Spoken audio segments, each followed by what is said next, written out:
আসসালামু আলাইকুম। কেমন আছেন আপনারা সবাই? আলহামদুলিল্লাহ আমরা ভালো আছি। তো হাতে যে বইটি দেখতে পাচ্ছেন এটা NTR-CA ডাইজেস্ট প্লাস বই। এটা মূলত 19তম নিবন্ধনের জন্য। এক বইয়েই স্কুল পর্যায়, কলেজ পর্যায় এবং স্কুল পর্যায় 2 এর জন্য, এবং বইটা এটা বিদ্যাবাড়ি পাবলিকেশনসের বইয়ের।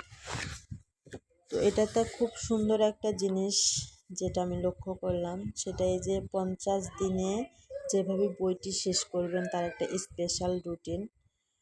তারপর দেওয়া আছে সাধারণ শিক্ষার্থীর জন্য একটা বিশেষ রুটিন, দৈনন্দিন পড়ার জন্য সাধারণ শিক্ষার্থীদের জন্য। এবং সাথে আরও একটা জিনিস আছে, সেটা দৈনন্দিন পড়ার রুটিন চাকরিজীবীদের জন্য।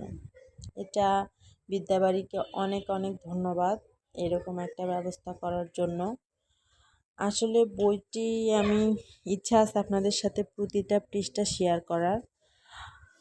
আমি 50 দিনের একটা চ্যালেঞ্জ নিয়েছি, অলরেডি আমি শুরু করে দিয়েছি রুটিন অনুযায়ী পড়ার। তো আজকে মূলত আপনাদের বইটা শুধু দেখাবো যে বইটা আসলে কতটা ভালো। আমি কোনো পাবলিকেশনের প্রমোশন করছি না, মূলত আসলে বইটি অনেক ভালো। এই যে লাভপতি থেকে দেখতে পাচ্ছেন যে প্রথম প্রাথমিক তথ্য দেওয়া আছে, এবং পরে কমন উপযোগী কিছু বাছাইকৃত প্রশ্ন দেওয়া আছে। প্রিভিয়াস ইয়ারের যেগুলো কোশ্চেন এসেছে সেগুলোই সমাধান করে দেওয়া আছে, খুব সুন্দরভাবে বিশ্লেষণ করে দেওয়া। বইটি পড়ে অনেক ভালো লাগছে, বইটি আসলে অনেক সুন্দর। এই যেভাবে রুটিনগুলো সাজিয়ে দেওয়া আছে, এভাবে যদি একটা স্টুডেন্ট পড়ে, নিজের সাথে কমিটমেন্টবদ্ধ হয়ে যদি পড়ে, সে অনায়াসে তার স্বপ্ন ছুঁতে পারবে ইনশাল্লাহ। তো আমিও চেষ্টা করছি। এই যে সাধারণ জ্ঞানের বিষয়টা দেখতে পাচ্ছেন, এটা বাংলাদেশ বিষয়াবলী। আসলে প্রত্যেকটা বিষয় খুব সুন্দরভাবে সাজানো গোছানো এমন বই। আসলে এটা BCS ক্যাডারদের দ্বারাই নিয়ন্ত্রিত প্রতিষ্ঠানটি, এবং বইটাও সেভাবে সুন্দর করে সাজানো। আমার সবচেয়ে বেশি ভালো লেগেছে সেটা হচ্ছে রুটিনটা আসলে অনেক সুন্দর।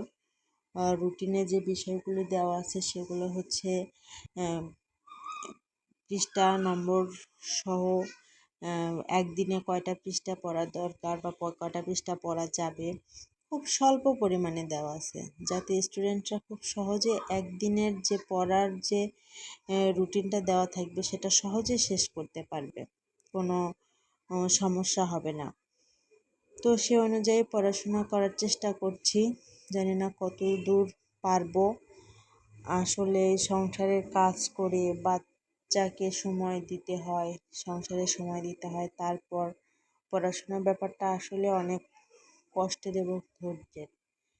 তো আমি জানি না আমার কষ্টের কতটা সার্থকতা আসবে এবং কতটা ভালো করতে পারবো বা কতটা ধৈর্য থাকবে।